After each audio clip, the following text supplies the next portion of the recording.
Let's talk about the energy shift, kung ano na kung saang level na tayo ng pag-upgrade natin. At kung bakit marami ngayong mga nangyayari like pagbaha, earthquake, or lindol.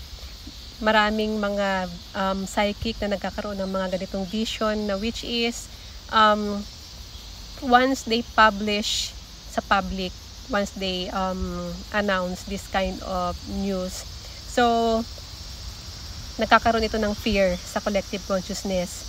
So, para sa akin, masasabi ko na if there is a negative or if there is fear, so meron ding mga positive side. At masasabi ko na 90% is a positive side kung ano man yung mga nangyari ngayon because whatever happen, it is happen for a reason. And nandun tayo sa stage na which is nasa purging state na si Mother Gaia.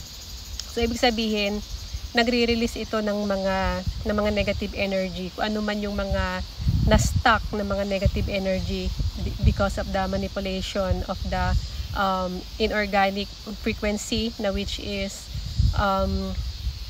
during Dark Age. So, ngayon nasa purging state na si Mother Gaia and kumbaga nandun sa state na nagre-release na ng mga negative energies.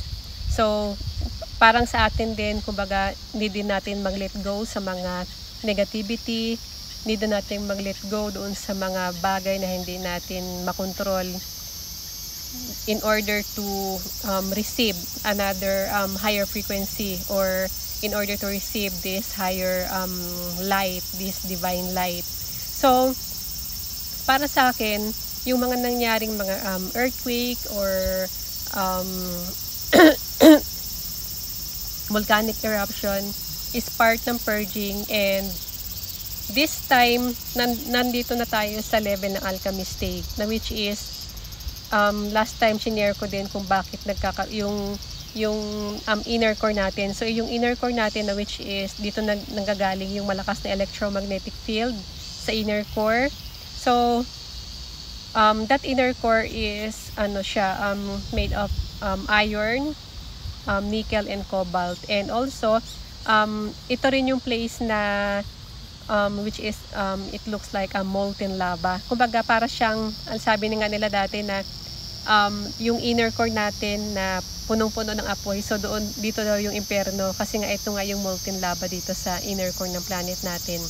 So during this energy upgrade, so itong molten lava na ito, it is turning into yung sabi ko last time na into a brilliant blue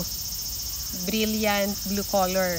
So why it is turning blue? Because of the sulfur. So yung sulfur na to is we need this sulfur element because in order to transform into a higher frequency. Dahil itong sulfur, ito yung naki-cleanse, ito yung nagpo-purify. Itong element na to ang nagpo-purify sa mga crystals ng earth natin, na which is itong mga crystals na ito is matagal na natulog. Matagal na panahon na natulog because of the dark ages and the manipulation ng mga archon sa planet natin. So, this is the time na alam niyo yon, during ancient times, we are ascended golden age. So, pabalik na rin tayo ngayon sa golden age katulad ng ancient times. So sa mga earth angel, kung naalala nyo before, sabi ko doon sa mga learning natin na kung i-compare natin yung generation natin ngayon and then yung generation ng ancient times na very high tech and very advanced. So yung generation natin ngayon plus 100 years. So ganun ka high tech yung ancient or golden age before. So kaya meron silang mga high-tech na mga technology. So papunta na rin tayo ngayon doon sa year na yon.